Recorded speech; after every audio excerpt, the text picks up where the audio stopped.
1 2 3 start. उपसभाध्यक्ष जी, सभी के लिए एक आंदोलन चलना चाहिए कि जो झोपड़पट्टी में रहने वाले लोग हैं, जो झुग्गी झोपड़ियों में रहने वाले लोग हैं, उनको जब तक हम बसा नहीं लेते हैं तब तक संपत्ति जुटाने वाले और नई नई जमीन हड़पने वालों का जो संप्रदाय इस देश में पैदा हो गया है, उन सारी ज़मीनों को ऐसा कानून बनाना चाहिए कि ले करके गरीबों के लिए मकान बनवाए जाएं और इंदिरा गांधी आवास योजना के अंतर्गत बहुत से मकान बने भी हैं, लेकिन उसमें इतनी कम धनराशि सरकार ने निर्धारित की और उसके बाद जो खाने पीने का धंधा है इंजीनियर्स का और ठेकेदारों का, उनके अंतर्गत इतने कमज़ोर मकान बनाए गए और जब तक उन मकानों पर कब्जा भी नहीं कर पाए कि तब तक उन मकानों की दीवारें ढह गई, उनकी छतें जाने लगी और वह सब बेकार हो गए। तो जो योजनाएं हम कार्यान्वित करें उनके लिए गारंटी होनी चाहिए, वचनबद्धता होनी चाहिए, उनसे एक तरह का बॉन्ड भरवाना चाहिए कि वह ढंग से कार्यान्वित होगा।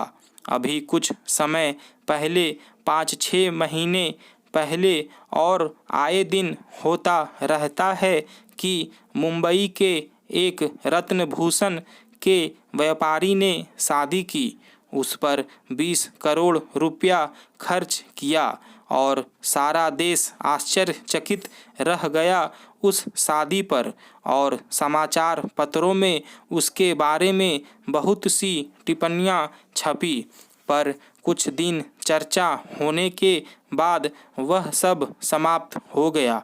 सरकार की ओर से सादगी और बचत को बढ़ावा देने का उद्देश्य भाषण, पुस्तिकाएं और योजनाएं समय समय पर बराबर उद्घाटित होती रहती है, लेकिन वैभव विलासिता में जो डूबे हुए लोग हैं वे सरकार की नीतियों को चलने नहीं देते हैं और जो कुछ सरकार करना चाहती है उसे एक कान से सुनते हैं और दूसरे कान से निकाल देते हैं और अपनी संपत्ति को बढ़ाने में लगे रहते हैं।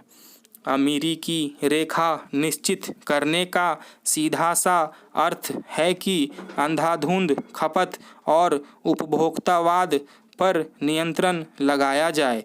इसके लिए कोई कानून सरकार को लाना चाहिए और उस कानून पर बड़ी कड़ाई के साथ अमल करना चाहिए।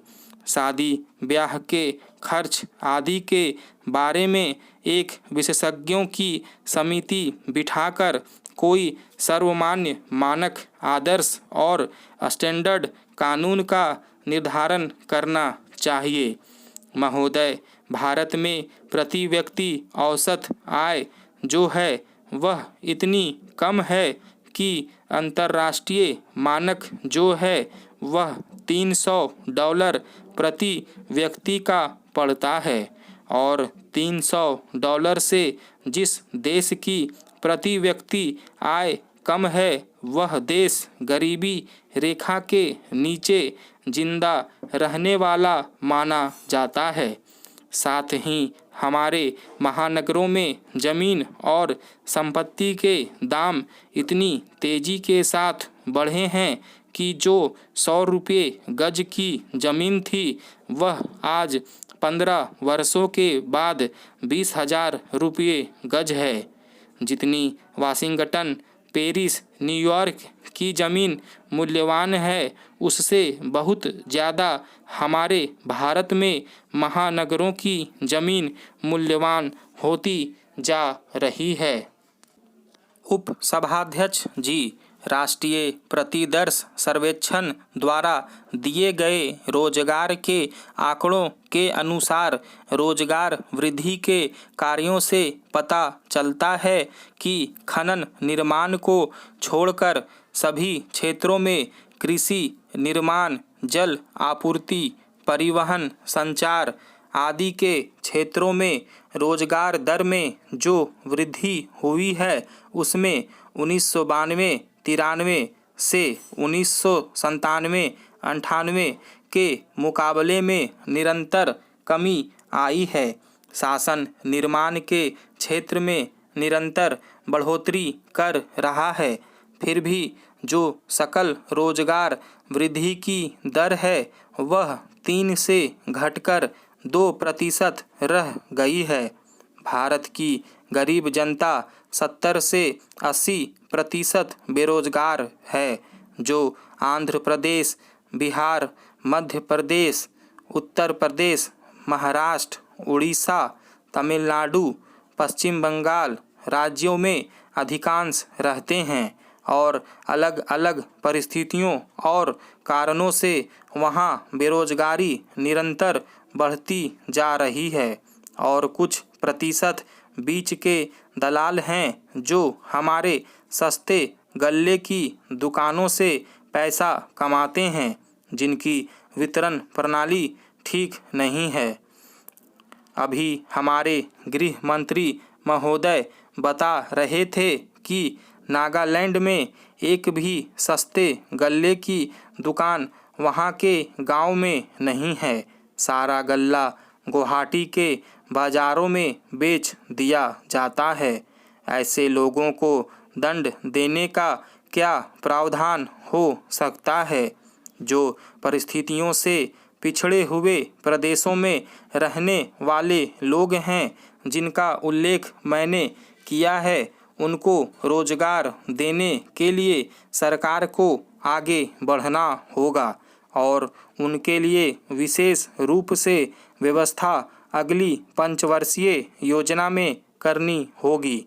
जहां तक ग्रामीण क्षेत्रों में अधिक रोजगार देने की बात है, हमारी धरती के भीतर न जाने कितने ऐसे रसायन हैं, खनिज पदार्थ हैं कि उनको निकालने का काम होना चाहिए और उसमें लाखों की संख्या में लोग लगाए जा सकते हैं, लेकिन हमारी कोई ठोस योजना उसके लिए होनी चाहिए।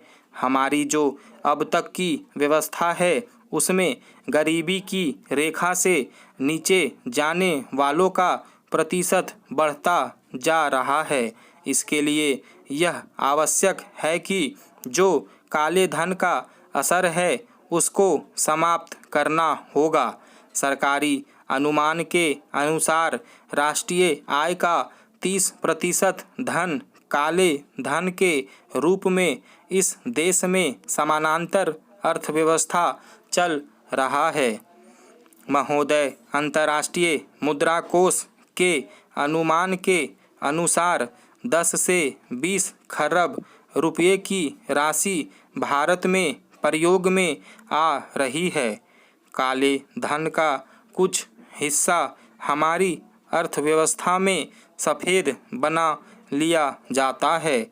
धन धन होता है, वह न काला होता है न सफ़ेद होता है। इसके लिए ज़रूरी है कि काले धन पर तुरंत रोक लगाई जाए।